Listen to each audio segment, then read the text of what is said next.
So the topic of today's video is determining the difference between something that's really evil and something that's just a really bad idea.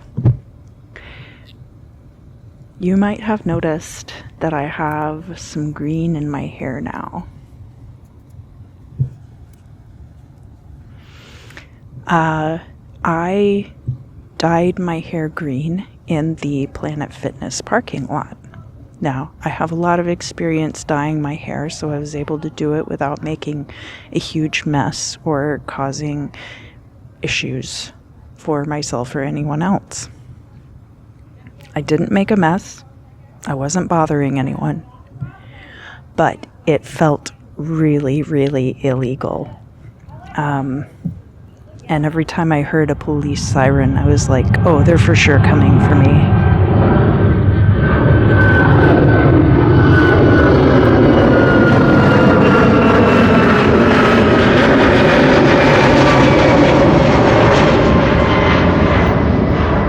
But look, it worked, and my hair looks the way I wanted it to. So, dyeing my hair in the Planet Fitness parking lot was ill-advised, it wasn't evil or illegal, and it turned out just fine. Good and evil is a spectrum. Likewise, some things are neutral and they don't have either a good or bad imperative. Some actions might initially seem like they're good, but actually overall they have a negative effect. And therefore it's important to track results over time. Some actions are inherently evil. These are things that cause trauma to others, harm other people. It's very obvious that they are bad, right? But some actions end up being negative over time and are not inherently evil, but the results of the actions have to be tracked because something might be a bad idea and you won't find out until later. And it's difficult to do this because we have to be able to track statistics without inherent bias. People are going to think, people are much more likely to believe data which supports their pre-existing worldview and opinions. So how do we know what to track and how to track it? Obviously, economic trends are much easier to track because you have, or I should rather say less challenging to track. They involve numerical values, and the outcomes of economic trends over time can still be quite controversial, and people try to bend the variables in such a way that it makes it look like they're correct. But that doesn't actually benefit anyone because the actual benefit would be if you admitted that the data said what it does say and that you are able to use that to predict trends in the future and better allocate and invest your money, right? It's said hindsight is 20/20, but actually hindsight is also quite biased. Results may be attributed to actions which are totally unrelated, or a result may have been inevitable despite certain actions taken along the timeline. So how can one determine, without bias and with total certainty, that a particular action had a particular outcome? Controlling the variables, so minimal variables, makes it much easier to determine the factors contributing to a certain outcome. This is something that's often used in scientific experimentation. And in fact, even in scientific experimentation, sometimes variables are present that you don't understand until later when somebody else is trying to duplicate your result. Replicable result. So in some circumstances, the situation can be duplicated to see if the result is the same every time, or if the result varies. Variance of result can indicate unseen factors contributing to the outcome. For example, the cops are not coming for me, they just happen to be there. You may not have as much control over your life as you think. We have been conditioned, specifically here in America, to believe that we have absolute agency over our individual existences, especially as this relates to our socioeconomic circumstances. We are told it's our responsibility and that the power is within our own hands to change our individual condition.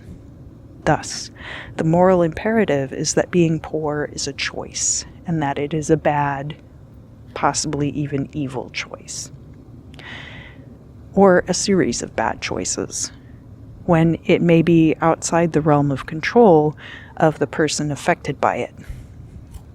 This is why people still hate Ayn Rand, because she was very much of that school of thought that you had absolute control over your destiny and your existence, when really that is not always the case. We may have control over things that we don't realize we do actually control. And this is where I dovetail in points from my previous video about dream interpretation, trance states, scrying, and path working. So you can go back and watch that if you haven't seen it yet. Dreams about having a very tiny, possibly shrinking animal which has been given to the person to take care of. This is a kind of dream that I have occasionally. You may not know right away that the creature has been given to you. So, like, sometimes I'll just look down and I'll have a tiny little fox in my hand and I'm like, oh, I almost squished that. Where am I supposed to put this? Or, like, if your roommate has a bunch of plants and leaves for a 2-week vacation, maybe they left leftovers in the fridge, maybe they have urgent mail that needs to go out, or a parental estate. If your predecessors do not set up their estate properly, and when they pass away, everything goes into probate court. And this is also a time when I want to remind all of you that debt is erased at the time of death. So if your parents have massive credit card debt and they pass away, do not incur that debt. It should be completely wiped out when they die. Work situations. Some things are not explicitly listed in anyone's job description, but they still have to be done. Ineffectual managers will fail to observe that these tasks are either falling through the cracks or being misdelegated to someone who is not being properly compensated for them. You should always have everything that is in your job description. Like that should be part of your daily routines, and it should be well documented. And if it's not, that is going to be an issue. This is not better because you are saving on labor. It means something is not getting done that needs to get done. And it causes drift in performance over time, which will contribute to the downfall of the business. Because what happens is if you have your list of job duties, and then you have these intangibles that are tacked on, that's going to interfere with your ability to perform your job duties, because in theory, all of those things have been planned out such that you will have time to execute and complete all of those things over the course of your workday.